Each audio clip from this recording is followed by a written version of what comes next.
അതുകൊണ്ടാണ് ഇപ്പം അത് കേൾക്കുന്ന ടീച്ചർ, ആ ടീച്ചർ ഇപ്പം ഉണ്ടെങ്കിൽ ഡെഫിനറ്റ്ലി അങ്ങനെ ചെയ്യരുത് എന്നേ അല്ലേ നമുക്ക് പറയാൻ പറ്റുള്ളൂ. അറ്റ്ലീസ്റ്റ് ഇനി ഒരാളെടുത്ത് അത് ചെയ്യരുത്. അപ്പോൾ ഈ ഒരു സിറ്റുവേഷൻ വന്നപ്പോൾ എൻ്റെ കോൺഫിഡൻസ് എല്ലാം നഷ്ടപ്പെട്ടു. ഇല്ല, ഇനി ഇവിടെ നിന്നാൽ എനിക്ക് മുന്നോട്ട് പോകാൻ പറ്റില്ല. നമ്മളിപ്പോൾ ഒരു സക്സസ് സ്റ്റോറി കേൾക്കുമ്പോൾ പോലും നമ്മൾ വിചാരിക്കും, ഇത്രയും ദുരിതം അനുഭവിച്ച അയാൾ സക്സസ്ഫുൾ ആയില്ലേ എന്ന് വിചാരിക്കും. പക്ഷേ ഒരു 100 പേര് അതിൻ്റെ പുറകിൽ ഫെയിൽ ആയിട്ടുണ്ടാവും. പക്ഷെ എനിക്കുണ്ടായ അനുഭവങ്ങളിൽ നിന്ന് ഞാൻ എടുത്ത തീരുമാനം യു ഡിസേർവ് ബെറ്റർ എന്നുള്ളതാണ്.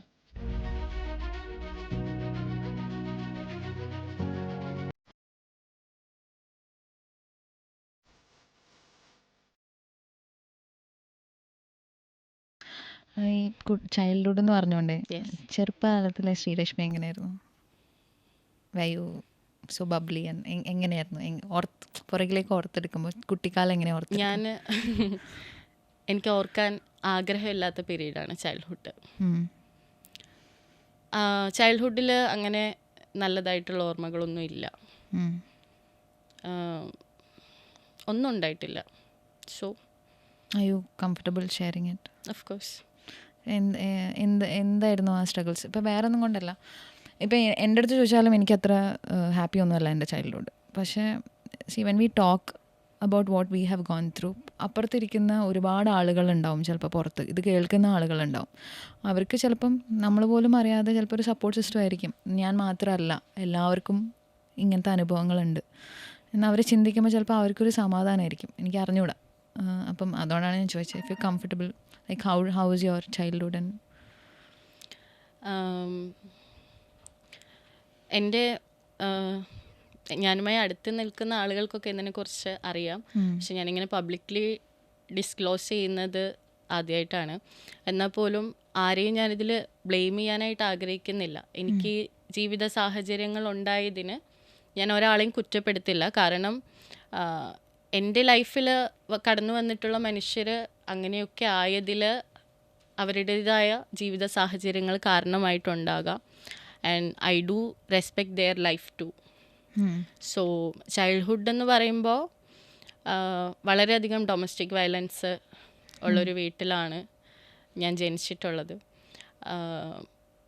അവർ പരസ്പരം മനസ്സിലാക്കുന്നില്ല എന്നുള്ളതാണ് ഞാൻ അവിടെ കണ്ട ഏറ്റവും വലിയൊരു ഫ്ലോസ് എന്ന് പറയുന്നത്. ആൻഡ് ഐ നോ എപ്പോഴും ഇങ്ങനെ ഒരു വയലൻസ് ഹാപ്പൻ ചെയ്യുന്നൊരു സ്ഥലമാണത്. എൻ്റെ വീട്ടിലുള്ള ബാക്കി എല്ലാവരും ഓരോ ഇൻസിഡൻസിൽ നിന്ന് പെട്ടെന്ന് റിക്കവർ ആവും. പക്ഷെ ഞാൻ ചെറുപ്പത്തിൽ മനസ്സിലാക്കിയത് എനിക്കത് റിക്കവർ ചെയ്യാനായിട്ടുള്ള ഒരു കപ്പാസിറ്റി ഇല്ലെന്നുള്ളതാണ്. ഞാൻ പേടിക്കുകയാണ് ചെയ്യുക. പേടിച്ച് വീടിൻ്റെ ഏതെങ്കിലും ഒരു ഭാഗത്ത് പോയിരുന്നിട്ട് ഞാൻ കുറേ നേരം കരയുകയെന്ന് വെച്ചാൽ എനിക്ക് ഇപ്പോഴും ഐ നോ ദാറ്റ് ഇമോഷൻ, ആ ഫീലിംഗ്, ലൈക്ക് നമ്മുടെ നെഞ്ചിൻ്റെ ഈ ഭാഗത്തൊരു ഹെവിനെസ് ആണ് ഫീൽ ചെയ്യുക. അപ്പം ഞാൻ ചെറുപ്പത്തിൽ പറയും, എൻ്റെ വയറിൻ്റെ ഭാഗത്തുനിന്ന് ഞാൻ കരയാന്ന് പറയും. കാരണം ഇവിടെ ഒരു പെയിൻ ഫീൽ ചെയ്തിട്ട് അതിങ്ങനെ പുറത്തേക്ക് വന്ന് നമ്മൾ വെൻറ്റ് ഔട്ട് ആവുകയാണ്, അല്ലെങ്കിൽ ബേസ്റ്റ് ഔട്ട് ആവുകയാണ് ചെയ്യുക. സോ ഒരുപാട് സൂയിസൈഡൽ ടെൻഡൻസികളുള്ള ആളുകളായിരുന്നു എൻ്റെ വീട്ടിലുണ്ടായിരുന്നത്. Single child? No, I do have an elder sister. Okay. So അതൊക്കെ ലൈഫിനെ ഒരുപാട് എഫക്റ്റ് ചെയ്തിട്ടുണ്ട്, kind of a trauma. So childhood അങ്ങനെയാണ്. നമുക്ക് സമാധാനപരമായിട്ടുള്ള അല്ലെങ്കിൽ സന്തോഷമുള്ളൊരു ചൈൽഡ്ഹുഡ് കിട്ടാനായിട്ടുള്ള സാഹചര്യങ്ങളൊന്നും ഇല്ലായിരുന്നു. അമ്മ വീട്ടുജോലിക്കൊക്കെ പോകുന്നൊരു സ്ത്രീയാണ്. അപ്പോൾ ഞങ്ങളെ പഠിപ്പിക്കാനായിരുന്നാലും ഞങ്ങൾക്ക് ബേസിക്കായിട്ട് വേണ്ട സാഹചര്യങ്ങൾ ഒരുക്കി തരാനായിരുന്നെങ്കിലും അവർ ഒരുപാട് സ്ട്രഗിൾ ചെയ്തിട്ടുണ്ട്. ആൻഡ് സ്കൂളിലൊക്കെ പഠിക്കുന്ന സമയത്താണെങ്കിലും നമുക്കങ്ങനെ സ്കൂളിൽ ഇട്ടുകൊണ്ട് പോകാൻ നല്ല ഡ്രസ്സുകളില്ല. ഈ സെലിബ്രേഷൻസൊക്കെ വരുമ്പം സ്കൂളിൽ പോവില്ല. കാരണം എല്ലാവരും നല്ല വെൽ ഡ്രസ്ഡ് ആയിട്ട് വരുമ്പോൾ നമുക്ക് നമ്മളോട് തന്നെ ഒരു കുറവ് ഫീൽ ചെയ്യാണ്. ഇറ്റ്സ് ലൈക്ക് നമ്മൾ അവിടെ ഫിറ്റ് ആവുന്ന ആളുകളല്ല, അവർക്കിടയിൽ നമ്മൾ നിൽക്കാൻ പാടില്ല എന്നുള്ളൊരു. പിന്നെ എൻ്റെ പാരൻസ് കൈൻഡ് ഓഫ് ഇത്രയും ഡൊമസ്റ്റിക് വയലൻസുകൾ ഉണ്ടായിരുന്നവരായതുകൊണ്ട് തന്നെ നമുക്ക് പുറമേ നിന്നുള്ള സപ്പോർട്ട് വളരെ കുറവാണ്. റിലേറ്റീവ്സ് ആയിരുന്നാലും നെയ്ബേഴ്സ് ആയിരുന്നാലും. സോ കൊച്ചിൽ എപ്പോഴും വീട്ടിൽ തന്നെയാണ്. നമുക്ക് വീടിന് ചുറ്റും ഇങ്ങനെ കളിക്കാൻ പോകാൻ കൂട്ടുകാരൊന്നുമില്ല. ആൻഡ് സ്കൂളിൽ പോയിരുന്നാലും നമ്മൾ കൂടുതൽ സംസാരിക്കുക ജീവിതത്തെക്കുറിച്ചിട്ട്, നമ്മുടെ സ്ട്രഗിളിനെ കുറിച്ചിട്ടൊക്കെ ആയിരിക്കും. അപ്പോൾ കൂടെ പഠിക്കുന്ന കുട്ടികൾക്ക് റിലേറ്റബിൾ അല്ല. റിലേറ്റബിൾ അല്ല. അപ്പോൾ നമ്മൾ ശരിക്കും ഒറ്റപ്പെടും. തീർച്ചയായും. സോ അക്കാദമിക്കലി ഒന്നും എനിക്ക് ഇതുവരെ എൻ്റെ സ്കൂൾ കോളേജ് കാലഘട്ടം വരെ എടുത്താൽ അതിന്ന് ഒരു സുഹൃത്തിനെ പോലും ഞാൻ ഗെയിൻ ചെയ്തിട്ടില്ല ഇതുവരെ. ആൻഡ് ഫിനാൻഷ്യൽ ബാക്ക്ഗ്രൗണ്ട്, അമ്മ ഒരുപാട് സ്ട്രഗിൾ ചെയ്തിട്ടുണ്ട്. അതായത് നമുക്ക് ഒരു നേരത്തെ ഭക്ഷണം കഴിക്കുക എന്നുള്ളതാണ് എപ്പോഴും ഒരു ദിവസത്തിൽ നമുക്ക് വളരെ ഇമ്പോർട്ടൻ്റ് ആയിട്ടുള്ളൊരു കാര്യം. ആൻഡ് ഐ റിമെമ്പർ ദാറ്റ് ഒരു like 9th or 10th, I don't remember, ക്ലാസ്സിലിങ്ങനെ ടീച്ചർ വന്നിട്ട് ടെക്സ്റ്റ് ബുക്കുകൾ വന്നിട്ടുണ്ട്, ഈ ക്ലാസ്സിലെ എല്ലാ കുട്ടികളും വാങ്ങിച്ചു, ഒരാൾ മാത്രം വാങ്ങിയിട്ടില്ല എന്ന് പറഞ്ഞു.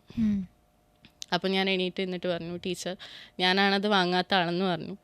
അപ്പോൾ ടീച്ചർ ഇങ്ങനെ എൻ്റെ അടുത്ത് ചോദിച്ചു, രശ്മി ഒരു 180 രൂപ എടുക്കാനില്ലാത്ത വീട്ടിൽ നിന്നാണോ നീ വരുന്നത്? ഞങ്ങളൊക്കെ അരിയാഹാരമാണ് കഴിക്കുന്നത്. എക്സാക്ട്ലി ദിസ് ഹിസ്റ്ററി പഠിപ്പിക്കുന്ന ഒരു ടീച്ചർ. ഇതൊന്നും എനിക്ക് വിശ്വസിക്കാൻ പറ്റില്ല, ക്ലാസ്സിൽ നിന്ന് പുറത്തു പോകാൻ പറഞ്ഞു. അന്ന് എൻ്റെ അമ്മ ഞാൻ പഠിക്കുന്ന അതേ സ്കൂളിൽ വേസ്റ്റ് എടുക്കുന്ന ജോലിയാണ് ചെയ്യുന്നത്. ആൻഡ് ഞാൻ ക്ലാസ്സിന് പുറത്ത് ഒറ്റയ്ക്ക് നിൽക്കുമ്പോൾ ഞാൻ കാണുന്നത് എൻ്റെ അമ്മ ഒരു ചാക്കൊക്കെ പിടിച്ച് സ്കൂൾ ഗ്രൗണ്ടിൽ നിന്ന് വേസ്റ്റ് പറക്കുകയാണ്. ആൻഡ് എനിക്ക് എൻ്റെ അമ്മയോട് പോയിട്ട് അമ്മ എന്നെ ക്ലാസ്സിൽ നിന്ന് പുറത്താക്കി, എനിക്ക് പുസ്തകം വാങ്ങണം, പൈസ വേണമെന്ന് ചോദിക്കാൻ എനിക്ക് തോന്നിയില്ല. ഞാൻ ആ സിറ്റുവേഷൻസുമായിട്ട്, അല്ലെങ്കിൽ സൊസൈറ്റി എനിക്ക് തന്നുകൊണ്ടിരുന്ന ഇത്തരം ഡിസ്ക്രിമിനേഷൻസ് ഞാൻ റിസീവ് ചെയ്യുകയാണ് ചെയ്തിട്ടുള്ളത്. പക്ഷേ ഞാനിത് പറയുമ്പോൾ നമ്മൾ നോർമലി ഈ ടീച്ചേഴ്സ് അല്ലെങ്കിൽ അധ്യാപകർ എന്നൊക്കെ പറയുന്നത് ഭയങ്കര ഐഡിയലൈസ്ഡ് ആയിട്ട് നമ്മൾ പോർട്രേ ചെയ്യുന്ന ആളുകളാണ് അല്ലേ, ഗുരുക്കന്മാർ എന്നൊക്കെ നമ്മൾ വലിയ വലിയ വാക്കുകൾ പറയും. പക്ഷേ ഇത് ശ്രീലക്ഷ്മി പറഞ്ഞപ്പോഴും ഞാൻ ആലോചിക്കുന്നത്, എനിക്കും വളരെ മോശം അനുഭവം ഉണ്ടായിട്ടുണ്ട് ടീച്ചേഴ്സിൻ്റെ കയ്യിൽ നിന്ന്. അത് പക്ഷേ നമ്മൾ ചൈൽഡ്ഹുഡ് ആയതുകൊണ്ട് നമ്മൾ ഭയങ്കരമായിട്ട് അത് എഫക്റ്റ് ചെയ്യും സത്യം പറഞ്ഞാൽ. ആൻഡ് നമ്മൾ പൊതുവെ ടീച്ചേഴ്സിന് കുറച്ച് ഇമ്പോർട്ടൻസ് കൊടുക്കുന്ന കുട്ടികളാണെങ്കിൽ അവരെ കൂടുതൽ എഫക്റ്റ് ചെയ്യും. ഇപ്പം ശ്രീലക്ഷ്മി ഇപ്പോൾ പറഞ്ഞതുപോലെ അവരൊരു പക്ഷെ അങ്ങനെ ചോദിച്ചില്ലായിരുന്നെങ്കിൽ ഒരു സ്കാർ ശ്രീലക്ഷ്മീൻ്റെ ലൈഫിൽ നിന്ന് ഒഴിവായിപ്പോയേനെ.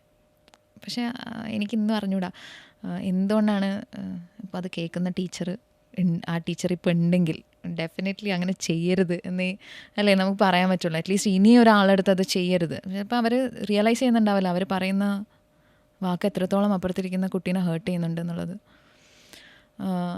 സ്കൂൾ ലൈഫ് അങ്ങനെ പോയി. അത് കഴിഞ്ഞിട്ട് പിന്നെ നെക്സ്റ്റ് സ്റ്റെപ്പ് കോളേജ്. അങ്ങനെ തിരിച്ച് ഇത് ഇടുക്കിയല്ലേ സ്ഥലം? കായംകുളം. അപ്പോൾ മേ ബി ഒരു റിമോട്ട് സൈഡിലുള്ള ഒരു സ്കൂളിംഗ് കഴിയുമ്പോഴത്തേക്കും നമ്മൾ സത്യം പറഞ്ഞാൽ ഒന്നാമത് നമ്മൾ തളർന്നിരിക്കുന്നു. എവിടെ നിന്ന് ആ സ്ട്രെങ്ത് കിട്ടിയത്? ശരി, അവിടെ നിന്ന് എനിക്ക് പറിച്ചു നടണം, എന്നെ തന്നെ പറിച്ചു നടണം എന്നൊരു. അതായത് എൻ്റെ parents and sister orthopaedically challenged ആണ്. ഓക്കെ. സോ എനിക്ക് പ്രത്യേകിച്ച് അങ്ങനെ ഒരു പ്രശ്നമൊന്നും ഉണ്ടായില്ല. അതുകൊണ്ട് തന്നെ ചെറുപ്പം മുതൽ അമ്മ എന്നെ വളർത്തിയത് ഭയങ്കര സ്ട്രോങ് ആയിട്ടുള്ളൊരു പേഴ്സൺ ആവണം എന്ന് പറഞ്ഞിട്ടാണ്. അമ്മ പറയും, മറ്റേ ചെറിയ പ്രായത്തിൽ അമ്മയ്ക്ക് ഒരാൺകുട്ടി ഉണ്ടാവണം, അത് ഞാനത് അക്സെപ്റ്റ് ചെയ്യുന്നില്ല, പക്ഷെ അന്നത്തെ അവരുടെ തോട്ട് എങ്ങനെയാണ്. സോ ആൺകുട്ടി ഉണ്ടാവണമെന്ന് പറഞ്ഞിട്ട് എന്നെ ആൺകുട്ടികളെ പോലെ ഡ്രസ്സ് ചെയ്യിപ്പിക്കുക, അങ്ങനെയൊക്കെ ആയിരുന്നു കുറേ കാലം. പക്ഷെ ഇങ്ങനെയൊക്കെയുള്ള ലൈഫ് സിറ്റുവേഷൻ ആണെങ്കിലും എനിക്ക് എൻ്റെ വീട്ടിൽ നിന്ന് കിട്ടിയ വലിയൊരു അഡ്വാൻസ്മെൻ്റ് എന്ന് പറയുന്നത് ഫ്രീഡമാണ്. കാരണം അവർക്ക് നമ്മൾ എന്ത് ചെയ്യുന്നു എങ്ങനെയെന്നുള്ളത് അന്വേഷിക്കാനായിട്ടുള്ളൊരു സമയം കിട്ടുന്നുണ്ടായില്ല. അതുകൊണ്ട് തന്നെ ഒരുപാട് ഫ്രീഡം കിട്ടിയിട്ടുണ്ട്. നമ്മളുടെ മേൽക്കൊന്നും അടിച്ചേൽപ്പിച്ചിട്ടില്ല. ഇത്ര സമയം കഴിഞ്ഞ് പുറത്തു പോകരുത്, ഇന്ന ഡ്രസ്സുകൾ ധരിക്കാൻ പാടില്ല, അല്ലെങ്കിൽ ദൈവത്തിൽ വിശ്വസിക്കണം, ഈ മതത്തിൻ്റെ ആചാരങ്ങൾ ഫോളോ ചെയ്യണം, ഇങ്ങനെയൊന്നും എൻ്റെ പാരൻസ് പറഞ്ഞ് ഞാൻ കേട്ടിട്ടില്ല. സോ ഞാൻ ചുറ്റും നോക്കുമ്പോൾ മറ്റൊരു കുട്ടികൾക്കും ഇല്ലാത്ത ഫ്രീഡമാണ് നമ്മൾ അനുഭവിച്ചു വളർന്നിട്ടുള്ളത്. സോ എനിക്ക് ആ ഫ്രീഡം നല്ലതുപോലെ ഉപയോഗിക്കാൻ പറ്റിയിട്ടുണ്ട്. ഞാൻ എൻ്റെ ലൈഫിൻ്റെ ഭയങ്കര ഒരു അഡ്വാൻറ്റേജ് ആയിട്ട് കണ്ടത് അതാണ്. ഫ്രീഡം ഓഫ് മൊബിലിറ്റി എന്ന് പറയും. എനിക്ക് ആരുടെയും അനുവാദം ചോദിക്കാതെ ഇപ്പം നിൽക്കുന്ന സ്ഥലത്ത് നിന്ന് അടുത്ത സ്ഥലത്തേക്ക് പോകാനുള്ള സ്വാതന്ത്ര്യം ഉണ്ടായിരുന്നു. സോ ആ അനുഭവങ്ങളിൽ നിന്ന് എനിക്ക് കിട്ടിയ കുറേ കാര്യങ്ങൾ അതാണ് എന്നെ ഇതുവരെയുള്ള കാര്യങ്ങളിൽ സപ്പോർട്ട് ചെയ്തിട്ടുള്ളൂ. ആ ഒരു ഫ്രീഡം അല്ലെങ്കിൽ അവിടുന്ന് ഗെയിൻ ചെയ്ത എക്സ്പീരിയൻസ്. സോ ഞാൻ മുന്നേ പറഞ്ഞല്ലോ എൻ്റെ ഇമോഷൻസ്, എനിക്ക് ആ വീട്ടിൽ അത്രയും ഇമോഷണലി സെൻസിറ്റീവായ ഒരാളാണെന്ന് ഞാൻ തിരിച്ചറിഞ്ഞു. സോ എനിക്ക് മനസ്സിലായി ഇവിടെ ഞാൻ കൂടുതൽ കണ്ടിന്യൂ ചെയ്യുന്നു. സംടൈംസ് നമ്മളുടെ വീടെന്ന് പറയുന്നത് നമുക്ക് കംഫർട്ടബിൾ സ്പേസ് ആയിരിക്കണം എന്നില്ല. ഒരു വീട് എല്ലാവർക്കും വീടായി തന്നെ ഫീൽ ചെയ്യണം എന്നില്ല. സോ ഞാൻ ആ വീട്ടിൽ നിന്നപ്പോൾ എനിക്ക് മനസ്സിലായി ഇത് എനിക്ക് പറ്റിയ സ്ഥലമല്ല എന്നുള്ളത്. സോ ഞാൻ ഡിസൈഡ് ചെയ്തു എനിക്കിവിടുന്ന് പോകണം എന്നുള്ളത്. പക്ഷെ ഒരു പെൺകുട്ടി ആയിരിക്കുമ്പോൾ നമ്മൾ എത്ര തന്നെ ഫ്രീഡം ഉണ്ടെന്ന് പറഞ്ഞാലും ഒരു പെൺകുട്ടി ആയതുകൊണ്ട് ഒരു സർട്ടൻ റെസ്ട്രിക്ഷൻസ് ഉണ്ടാവില്ലേ? അതോ അങ്ങനെ ഉണ്ടായിട്ടില്ല? എനിക്ക് അങ്ങനെ ഉണ്ടായിട്ടില്ല. And I left my home. എനിക്കൊരു 16-17 വയസ്സിലാണ് ഞാൻ വീട് വിട്ട് പോകുന്നത്. ആൻഡ് അത് ഭയങ്കര ഒരു സിറ്റുവേഷൻ ആയിരുന്നു. അതായത് ഞാൻ 2 ദിവസം ഞാനിങ്ങനെ വീട്ടിലിരുന്ന് കരയുകയാണ്. എനിക്ക് എൻ്റെ ജീവിതത്തെക്കുറിച്ച് ആലോചിച്ചിട്ട് ഭയങ്കര ടെൻഷൻ. കാരണം 11th and 12th ഒക്കെ കഴിയുന്ന സമയത്ത് ഒരു 1 year ലൈഫിൽ ഒരുപാട് ട്രാജിക് ആയിട്ടുള്ള ഇൻസിഡൻറ്റ്സ്. അമ്മ പെട്ടെന്ന് വയ്യാതാകുന്നു, അച്ഛനൊരു ആക്സിഡൻറ്റ് സംഭവിക്കുന്നു. സോ പ്രോപ്പറായിട്ട് നമുക്ക് പഠിക്കാനോ ബാക്കി കാര്യങ്ങൾ ചെയ്യാനോ ഒന്നും പറ്റുന്നില്ല. അപ്പോൾ it felt like A roller coaster. എല്ലാ കാര്യങ്ങളും ഇങ്ങനെ ഉൾട്ട തിരിയാണ്. അപ്പോൾ എനിക്ക് ചെറുപ്പത്തിൽ സിവിൽ സർവീസ് ആയിരുന്നു ഭയങ്കര ആഗ്രഹം, നന്നായി പഠിക്കണം. അപ്പോൾ നമ്മുടെ സിറ്റുവേഷൻസ് ഇതായതുകൊണ്ട് നമ്മൾ ഒരുപാട് സ്വപ്നം കാണും ഇതിന്ന് രക്ഷപ്പെടാൻ വേണ്ടി, എങ്ങനെയെങ്കിലും അവിടെ നിന്ന് പുറത്തേക്ക് വരണം, ഫിനാൻഷ്യൽ സ്റ്റെബിലിറ്റി ഉണ്ടാവണം, നല്ലൊരു കരിയർ ഉണ്ടാവണം. അപ്പോൾ ഈ ഒരു സിറ്റുവേഷൻ വന്നപ്പോൾ എൻ്റെ കോൺഫിഡൻസ് എല്ലാം നഷ്ടപ്പെട്ടു. ഇല്ല, ഇനി ഇവിടെ നിന്നാൽ എനിക്ക് മുന്നോട്ട് പോകാൻ പറ്റില്ല, എൻ്റെ കരിയർ എൻഡാവും, അല്ലെങ്കിൽ എൻ്റെ സ്വപ്നങ്ങൾ എനിക്ക് സാധിച്ചെടുക്കാൻ പറ്റില്ല എന്ന് മനസ്സിലായപ്പോൾ ഒരു ദിവസം ഇതേപോലെ വീട്ടിലിരുന്നു. ഞാൻ എൻ്റെ ബാഗൊക്കെ പാക്ക് ചെയ്തു. ഞാൻ പറഞ്ഞില്ലേ 17 വയസ്സിലാണ്. അമ്മ വീടിൻ്റെ മുമ്പിലിരുന്നിട്ട് ചായ കുടിക്കുകയാണ്. ഞാൻ ഇറങ്ങി ചെന്ന് എൻ്റെ കയ്യിൽ നിന്ന് 200 രൂപയുണ്ട്. ഞാൻ അമ്മയോട് പറഞ്ഞു എനിക്കൊരു ജോലി വേണം, എനിക്ക് പഠിക്കണം, ദയവ് ചെയ്തിട്ട് നിങ്ങൾ ഇതിനെക്കുറിച്ചിട്ട് ആലോചിച്ച് പാനിക്കായി ഞാൻ ചെയ്യാൻ ഉദ്ദേശിക്കുന്ന കാര്യത്തെ തടസ്സപ്പെടുത്തരുത്. ഞാൻ എവിടെയെങ്കിലും ഒന്ന് നിന്ന് കഴിഞ്ഞാൽ ഞാൻ നിങ്ങളെ തിരിച്ച് കോണ്ടാക്ട് ചെയ്യുമെന്ന് പറഞ്ഞു. അവരൊരു എതിരഭിപ്രായവും പറഞ്ഞില്ല, പൊയ്ക്കോളാൻ പറഞ്ഞു. ആൻഡ് ഞാൻ അവിടെ നിന്ന് ബസ് കയറി നേരെ കൊച്ചിയിൽ വന്ന് ഇറങ്ങി. അവിടെ ചെറിയ ചെറിയ സ്ഥലങ്ങളിലൊക്കെ ജോലി ചെയ്യാൻ കയറി. അങ്ങനെ കുറേ പൈസ സേവ് ചെയ്ത് വെച്ചിട്ടാണ് ഞാൻ പിന്നെ വീണ്ടും പഠിക്കാനായിട്ട് കയറുന്നത്. അവിടെ നിന്നാണ് പിന്നെയുള്ള ലൈഫ് സ്റ്റാർട്ട് ചെയ്യുന്നത്. എനിക്ക് തോന്നുന്നു ഒരുപക്ഷെ അമ്മയുടെ അടുത്ത് ശ്രീലക്ഷ്മി അങ്ങനെ പറഞ്ഞപ്പോൾ അമ്മയ്ക്ക് ഉള്ളിലൊരു ഫീലിംഗ് ഉണ്ടായിട്ടുണ്ടാവണം, എൻ്റെ മകളെങ്കിലും പോയി രക്ഷപ്പെടട്ടെ എന്നല്ലേ, എല്ലാ അമ്മമാരെയും പോലെ. ഓക്കെ. അപ്പോൾ കൊച്ചിയിൽ വന്നു. അത് കഴിഞ്ഞിട്ട് എനിക്ക് തോന്നുന്നു യു ഹാവ് വർക്ക്ഡ്, ഒരുപാട് സ്ഥലത്ത് വർക്ക് ചെയ്തു. ശരിക്കും പറഞ്ഞാൽ ഈ ഒരു 16, 17, 18 വയസ്സുള്ള കുട്ടികളിൽ സാധാരണ എന്താ ചിന്തിക്കുക, അവർ ലൈഫ് എൻജോയ് ചെയ്യണം അല്ലെങ്കിൽ അടിച്ചു പൊളിക്കണം. പക്ഷേ ആ ഒരു സമയത്ത് ഇത്രയും കൈപ്പേറിയ അനുഭവങ്ങൾ കിട്ടുക എന്ന് പറയുന്നത് നിസ്സാര കാര്യമൊന്നുമല്ല. അത് ഞാൻ പറഞ്ഞതുപോലെ എൻ്റെ അനുഭവങ്ങളൊന്നും ഒരിക്കലും ശ്രീലക്ഷ്മീൻ്റെ അനുഭവങ്ങളായിട്ട് അത്രയും തീവ്രമൊന്നുമല്ല. പക്ഷേ എങ്കിലും എനിക്കും ഒരു സ്ട്രഗിൾ ഫേസ് ഉണ്ടായതുകൊണ്ട് എനിക്ക് ശരിക്കും ഇത് റിലേറ്റ് ചെയ്യാൻ പറ്റും. അപ്പം എനിക്കും ഒരു സ്റ്റേജിൽ ഞാനും വിചാരിച്ചായിരുന്നു എൻ്റെ വീട്ടിൽ നിന്ന് എനിക്ക് എങ്ങനെയെങ്കിലും ഇവിടെ നിന്ന് പുറത്ത് പോയി രക്ഷപ്പെടണം, എനിക്ക് പഠിക്കണം. അപ്പം അത് തന്നെയാണ് ഇപ്പോൾ ശ്രീലക്ഷ്മി. എനിക്ക് തോന്നുന്നു അത്തരം സ്ട്രഗിൾസ് അനുഭവിക്കുന്ന എല്ലാ കുട്ടികളും അങ്ങനെയൊക്കെ ആയിരിക്കും ചിന്തിക്കുന്നത്. പക്ഷെ നമ്മൾ ദൈവത്തിൻ്റെ അനുഗ്രഹം കൊണ്ട് എവിടേക്കെങ്കിലുമൊക്കെ എത്തിപ്പെട്ടു. പക്ഷെ അങ്ങനെ എത്തിപ്പെടാൻ പറ്റാത്ത എത്രയോ കുട്ടികളുണ്ടാവും അല്ലേ? അത് നമ്മളിപ്പോൾ ഒരു സക്സസ് സ്റ്റോറി കേൾക്കുമ്പോൾ പോലും നമ്മൾ വിചാരിക്കും ഇത്രയും ദുരിതം അനുഭവിച്ച അയാൾ സക്സസ്ഫുൾ ആയില്ലേ എന്ന് വിചാരിക്കും. പക്ഷേ ഒരു 100 പേര് അതിൻ്റെ പുറകിൽ ഫെയിൽ ആയിട്ടുണ്ടാവും. അത് നമ്മളാരും അറിയുന്നില്ല. അപ്പം ഞാനപ്പോൾ ആലോചിക്കും, ശരിക്കും ഇത് പറയുമ്പോൾ ഞാൻ ഇങ്ങനെ വിഷ്വലൈസ് ചെയ്യാണ്. ശ്രീലക്ഷ്മി പറയുമ്പോൾ ഓക്കെ വീട് വിട്ട് ഇറങ്ങുന്നു, ഇവിടെ എത്തുന്നു, അല്ലെങ്കിൽ പല ജോലികൾ തേടിപ്പോകുന്നു. ഇതിൻ്റെ ഇടയിൽ കുറച്ച് എനിക്കറിയില്ല, കുറച്ച് ഡിഫിക്കൾട്ടായിരിക്കും ക്വസ്റ്റ്യൻ. പക്ഷെ എന്നാലും ഞാനും അതിലൂടെ കടന്നു പോയതുകൊണ്ട് ഞാൻ ചോദിക്കുകയാണ്. Being a woman it is not easy, definitely not easy. നമ്മൾക്ക് പരിചയമുള്ളൊരു സ്ഥലത്ത് നിൽക്കുന്നത് പോലും നമുക്ക് എളുപ്പമല്ല. അപ്പം പുതിയൊരു നാട്, പുതിയ ആളുകൾ, ആ ഒരു പ്രായം, that is very very significant. നമ്മൾക്ക് ആരുമില്ല അല്ലെങ്കിൽ നമുക്കൊരു തുണയില്ല എന്ന് അറിയുമ്പോൾ അൺഫോർച്ചുനേറ്റ്ലി നമ്മളെ സൊസൈറ്റിയിലെ ആളുകൾ ചൂഷണം ചെയ്യാൻ വരും. എവറി ഗേൾ, അതായത് ഇങ്ങനെ സ്ട്രഗിൾ അനുഭവിക്കുന്ന എല്ലാ പെൺകുട്ടികളും ഇത് അനുഭവിക്കുന്നുണ്ടാവും. How did you face it? എനിക്ക് ആ സമയത്ത് സുഹൃത്തുക്കളൊന്നും ഇല്ല എന്ന് പറഞ്ഞു. എങ്ങനെ ഇത് തരണം ചെയ്തത്? അതായത് ഈ പറഞ്ഞ തന്നെയാണ് എൻ്റെ മനസ്സിലുള്ളത്. ഒറ്റയ്ക്ക് ജീവിക്കാനായി ഇറങ്ങിത്തിരിക്കുന്ന ആ ഒരു സമയം എളുപ്പമായിരുന്നില്ല. നമുക്ക് വീട്ടിൽ നിന്ന് ഇറങ്ങിത്തിരിക്കുന്ന സമയത്തൊരു അസാമാന്യമായ കോൺഫിഡൻസ് ഉണ്ടായിരുന്നു, ഒരു ധൈര്യം ഉണ്ടായിരുന്നു.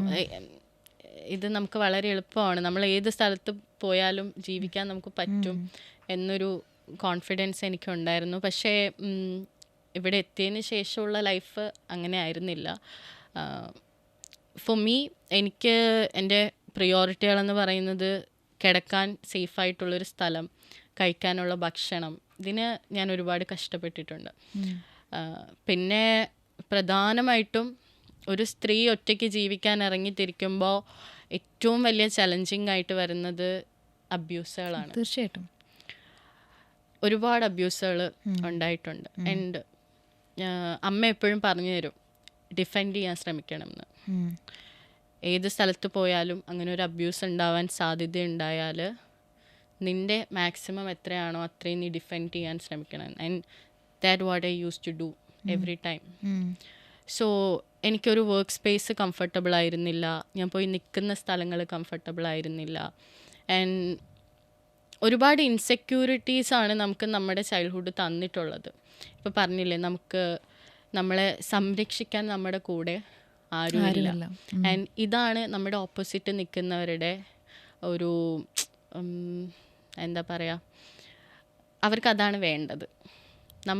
നമ്മളെന്ത് ചെയ്താലും ചോദിക്കാനും പറയാനും ആരും വരില്ല എന്നുള്ളതാണ് അവരുടെ ധൈര്യം.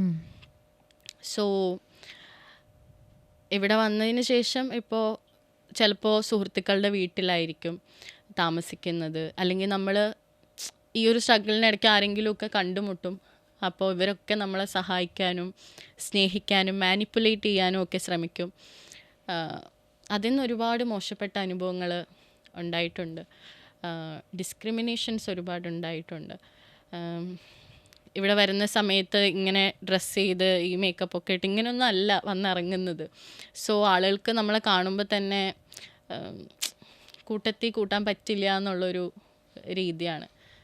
പക്ഷെ എനിക്കുണ്ടായ അനുഭവങ്ങളിൽ നിന്ന് ഞാൻ എടുത്ത തീരുമാനം യു ഡിസേർവ് ബെറ്റർ എന്നുള്ളതാണ്. ഞാനിതൊന്നും അനുഭവിക്കേണ്ട ആവശ്യമില്ല. എനിക്ക് വർക്ക് ചെയ്യാനുള്ളൊരു ധൈര്യമുണ്ട്, ട്രൈ ചെയ്യാനായിട്ടുള്ളൊരു ധൈര്യമുണ്ട്. അതുകൊണ്ട് എപ്പോഴും ബെറ്റർ സ്പേസിലേക്ക് എത്താൻ വേണ്ടിയിട്ട് പരിശ്രമിച്ചുകൊണ്ടിരിക്കുക. ഇപ്പം ഞാൻ സ്റ്റേ ചെയ്യുന്ന ഒരു സ്ഥലത്ത് എനിക്ക് മോശം അനുഭവം ഉണ്ടായാൽ ഞാൻ അവിടുന്ന് കുറച്ചുകൂടെ ബെറ്റർ ആയിട്ടുള്ളൊരു സ്ഥലം കണ്ടെത്താനായിരിക്കും ശ്രമിക്കുക. അവിടെ ഒന്നും ഞാൻ കുടുങ്ങി കിടന്നില്ല എന്നുള്ളതാണ്. അപ്പോൾ ഉണ്ടാവുന്ന ഓരോ ഇൻസിഡൻസിൽ ഞാൻ സ്റ്റക്കായി പോയില്ല. പക്ഷേ കുറേ കാലം കഴിഞ്ഞപ്പോൾ ആ അനുഭവങ്ങളൊക്കെ എൻ്റെ ഓർമ്മകളിലേക്ക് ഇങ്ങനെ തിരിച്ചു വന്ന് എന്നെ മാനസികമായിട്ട് ബുദ്ധിമുട്ടിപ്പിച്ചിട്ടുണ്ട്.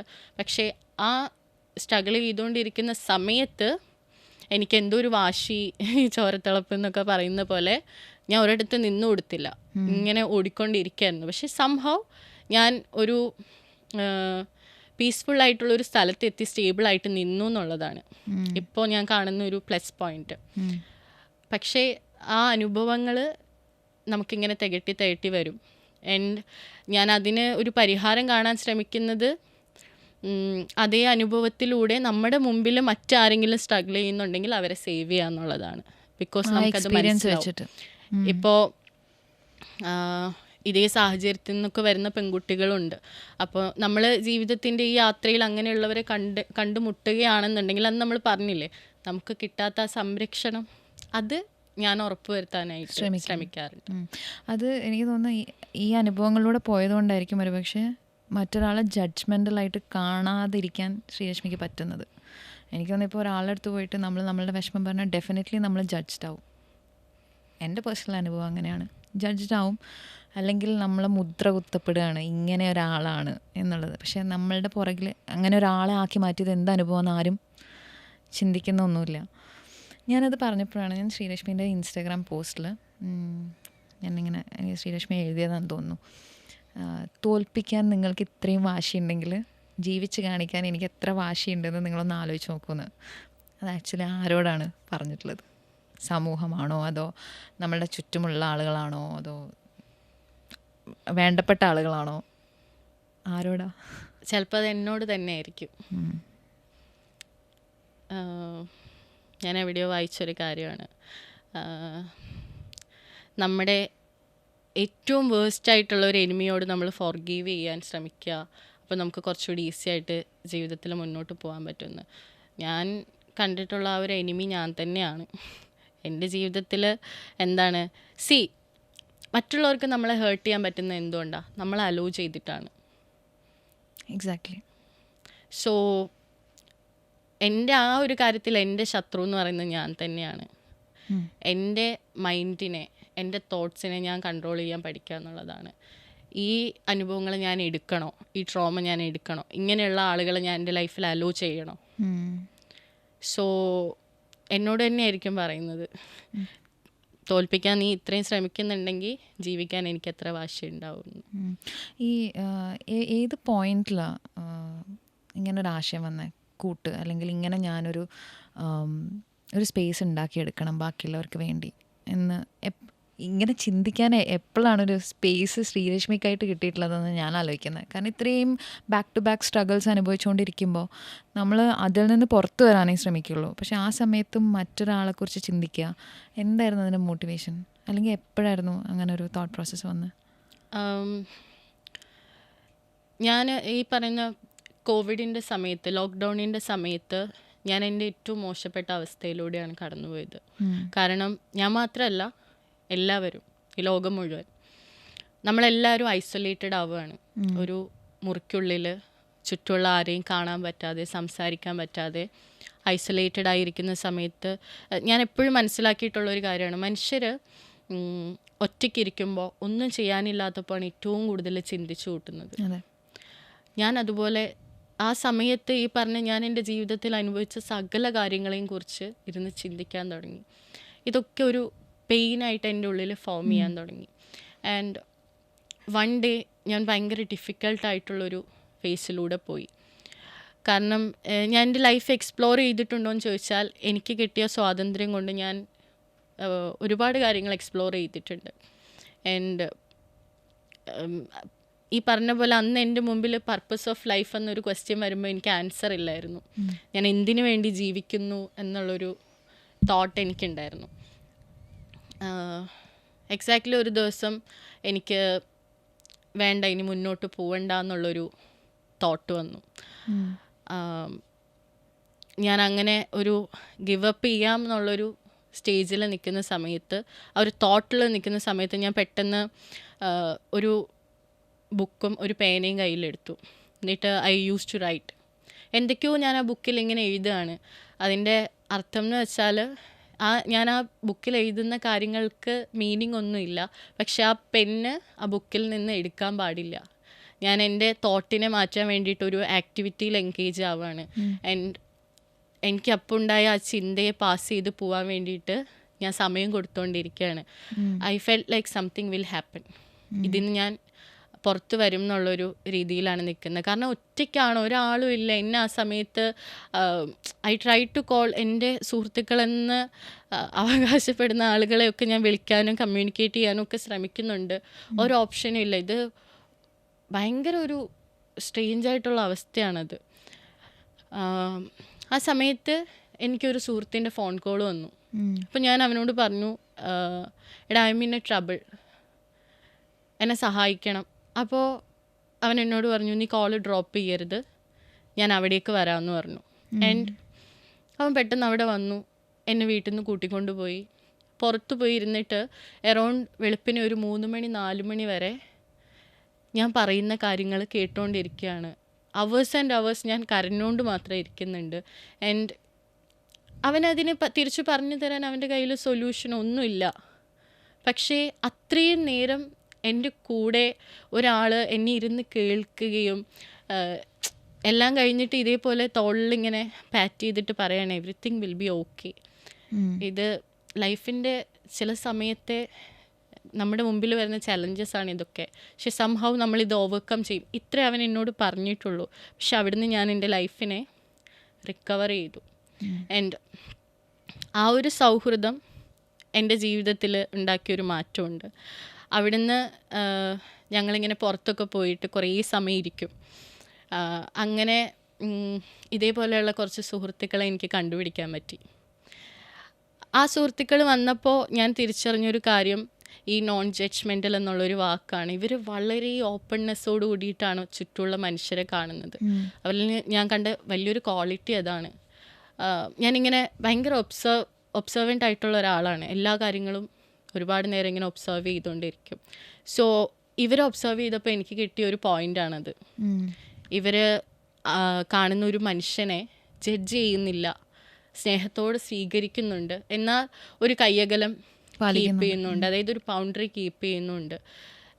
സോ ഞങ്ങളെല്ലാവരും അങ്ങനെ കുറച്ച് പേര് ഈ കൊച്ചിയിൽ ജീവിക്കാനായി വന്ന് ആ സ്ട്രഗ്ലിംഗ് പീരീഡിൽ കണ്ടുമുട്ടി ഒരുമിച്ച് നിന്നു. നമ്മുടെ അടുത്ത് നമ്മളെവിടെയെങ്കിലും കൂടിയിരിക്കുമ്പോൾ അറിയാത്ത ആളുകളൊക്കെ നമ്മുടെ അടുത്ത് വന്നിരുന്ന് അവരുടെ വിഷമങ്ങൾ പറഞ്ഞിട്ട് തിരിച്ചു പോകുന്ന അങ്ങനത്തെ ഇൻസിഡൻറ്റുകളൊക്കെ ഉണ്ടായിട്ടുണ്ട്. അപ്പം നമുക്ക് തന്നെ അതൊരു കോൺഫിഡൻസ് തന്നു. നമ്മുടെ ദൈനംദിന ജീവിതത്തിൽ എന്നും ഇതിനെക്കുറിച്ചിട്ടുള്ള ഓരോ മനുഷ്യരെ കുറിച്ചിട്ടുള്ള ചർച്ചകൾ ഉണ്ടാവാറുണ്ട്. നമുക്ക് എന്ത് ചെയ്യാൻ പറ്റും, അവനിങ്ങനെ ഒരു കാര്യം പറഞ്ഞു, അവന് സപ്പോർട്ട് കൊടുക്കണം, ഇങ്ങനെയൊക്കെ നമ്മൾ സംസാരിക്കാറുണ്ട്.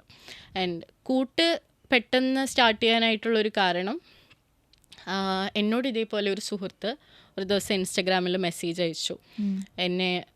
എനിക്കൊന്ന് കാണണം, സംസാരിക്കണം എന്ന് പറഞ്ഞു. അപ്പോൾ ഞാൻ എൻ്റേതായിട്ടുള്ള എന്തൊക്കെയോ തിരക്കിലാണ്. അപ്പോൾ ഞാൻ അവൻ്റെ അടുത്ത് പറഞ്ഞു, എടാ ഞാൻ കുറച്ച് തിരക്കിലാണ്, നമുക്ക് കുറച്ച് കഴിഞ്ഞ് കാണാമെന്ന് പറഞ്ഞു. ഒരാഴ്ച കഴിഞ്ഞപ്പോൾ ഇവൻ സൂയിസൈഡ് ചെയ്തു.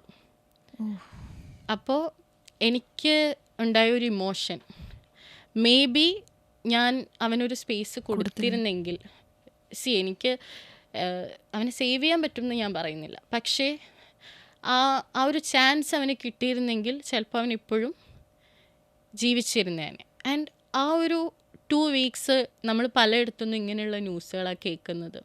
അപ്പോൾ റാൻഡംലി ഞാൻ ഇൻസ്റ്റഗ്രാമിൽ ഒരു സ്റ്റോറി ഇട്ടു, നിങ്ങൾക്ക് എന്തെങ്കിലും പറയാനുണ്ടോ, ഇങ്ങനെ നിങ്ങളെ ജഡ്ജ് ചെയ്യാത്ത ഒരാളെയാണോ നിങ്ങൾ അന്വേഷിക്കുന്നത്, ഞാൻ നിങ്ങളെ കേട്ടിരിക്കാൻ തയ്യാറാണെന്ന്. അതിനെനിക്ക് വന്ന റെസ്പോൺസ് ഒരുപാട് കോൾസ് ആൻഡ് മെസ്സേജസ്, അതിൽ നമ്മൾ പേഴ്സണലി അറിയുന്നവരടക്കമുണ്ട്. അപ്പോൾ നമുക്ക് മനസ്സിലായി ഈ സോഷ്യൽ മീഡിയയിൽ കാണുന്ന ലൈഫുകളൊന്നും അല്ല ഇവരുടെ എന്നുള്ളത്. അങ്ങനെ നമ്മൾ എന്ത് ചെയ്തു, ഒരു ഓപ്പൺ സ്പേസ് ഉണ്ടാക്കി കൊടുത്തു. ആരൊക്കെയോ വിളിക്കും, അവർക്ക് നമ്മളെ അറിയില്ല, നമുക്ക് അവരെ അറിയില്ല, അങ്ങോട്ടും ഇങ്ങോട്ടും നമ്മളൊന്നും ഓഫർ ചെയ്യുന്നില്ല, അവരെനിക്ക് കുറച്ച് കാശ് തരാമെന്നോ അല്ലെങ്കിൽ ഞാൻ അവിടെ വന്ന് നിങ്ങളെ സഹായിക്കാമെന്നോ അങ്ങനെ ഒന്നുമില്ല. ഇവർ നമ്മളെ വിളിക്കുന്നു, ഇവരുടെ സങ്കടങ്ങളും സന്തോഷങ്ങളും ഒക്കെ ഷെയർ ചെയ്യുന്നു, കോൾ ഡ്രോപ്പ് ചെയ്ത് പോകുന്നു. സോ പിന്നെന്ന് വെച്ചാൽ ഈ ഒരു സോഷ്യൽ മീഡിയ കാലഘട്ടത്തിൽ ഇതിൻ്റെ അകത്ത് ഇങ്ങനെ കുറേ നേരം ഇരിക്കുക എന്ന് പറയുന്നത് ഒരിക്കലും ഒരു സൊല്യൂഷൻ അല്ല. എപ്പോഴും ഇപ്പോൾ ഒരു മുറിക്കുള്ളിൽ ഇരുന്നിട്ട് ഒരാൾ മറ്റൊരാളെ വിളിച്ച് വിഷമം പറയാമെന്ന് പറഞ്ഞാൽ പിന്നെയും അവൻ ആ മുറിയുടെ ഉള്ളിൽ തന്നെയാണ് സ്പെൻഡ് ചെയ്യുന്നത്. സോ ഞങ്ങളിങ്ങനെ ഒരു യാത്ര പോയ സമയത്ത് പെട്ടെന്നൊരു ഐഡിയ വന്നു, എന്തുകൊണ്ട് ഇങ്ങനെ ക്യാമ്പിംഗ് ഇവൻറ്റ്സ് ചെയ്തുകൂടാ. അപ്പോൾ പലയിടങ്ങളിലുള്ള ആളുകൾക്ക് വന്ന് കൂടിയിരിക്കാം, നമ്മളുടെ റിയൽ ടൈം എക്സ്പീരിയൻസുകളെ കുറിച്ച് നമുക്ക് ലൈവായിട്ട് ഷെയർ ചെയ്യാം. സോ അങ്ങനെ ഒരു തോട്ടിൽ നിന്നാണ് നമ്മൾ ഈ ക്യാമ്പിംഗ് ഇവൻറ്റ്സ് ചെയ്തു വന്നത്. അറൗണ്ട് ഇപ്പോൾ 25 ഇവൻറ്റ് ചെയ്തു 2 ഇയേഴ്സിൽ. ആൻഡ് ഭയങ്കര സന്തോഷത്തിലാണ് അത് മുന്നോട്ട് പോയത്. എംപത്തറ്റിക് ആയൊരു പേഴ്സൺ എപ്പോഴും വേദനിക്കപ്പെടാൻ വേണ്ടിയിട്ട് ജീവിക്കുന്ന ഒരാളാണെന്ന് പറയേണ്ടി വരും. Forgive everyone. ഞാൻ അവരെന്നോട് ചെയ്തതൊക്കെ ഞാൻ ക്ഷമിച്ചു കൊടുത്തിട്ടുണ്ട്, പക്ഷെ ഞാനതൊന്നും മറന്നിട്ടില്ല. സംടൈംസ് എന്നെ ബാക്കിയുള്ളവർ പറയുന്നത് ഹേർട്ട് ചെയ്യാറുണ്ട്, പക്ഷേ എൻ്റെ മാർഗം, അതായത് എൻ്റെ വഴിയിലേക്ക് ഇതൊന്നും കടന്നു വരുന്നില്ല എന്നുള്ളതാണ്. ഞാൻ കരയും, ഞാൻ ഇരുന്ന് പൊട്ടിക്കരയും, എൻ്റെ റിലീഫ് കരയുന്നതാണ്. അപ്പം എനിക്ക് തലയ്ക്കകത്ത് മറ്റേ വെളിച്ചം വരും എന്നൊക്കെ പറയുന്ന പോലെ കുറച്ച് ബോധം ഉണ്ടാവും. ഞാൻ ഏതവസ്ഥയിൽ നിന്നാണ് അങ്ങനെ സംസാരിക്കുന്നതെന്ന് ഈ ലോകത്ത് മനസ്സിലാക്കാൻ കഴിയുന്നത് നിങ്ങൾക്ക് മാത്രമാണെന്ന് എനിക്ക് ബോധ്യപ്പെട്ടതുകൊണ്ടാണ് ഞാൻ ആ സ്പേസിൽ ഇങ്ങനെ ബിഹേവ് ചെയ്യുന്നത്. എന്നോടൊന്നും തോന്നരുത്.